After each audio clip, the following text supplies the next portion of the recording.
இவள் மூச்சு காற்றை கேட்குதெந்தன் வாயு மண்டலம். இவள் 10 விரலை பற்றும் போது உஷ்ண மண்டலம்.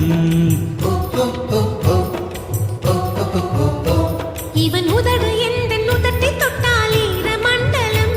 இவன் இழுத்து அணைக்கும் நேரத்திலே கோடி சஞ்சலம். சேர்ந்திருந்தால் ஏகாதசி, சேர்ந்திருந்தால் ஏகாதசி. வயது வந்து வலையை விரிக்கும் மாட்டிக்கொண்டு நிரசி. விழாமலே இருக்க முடியும்.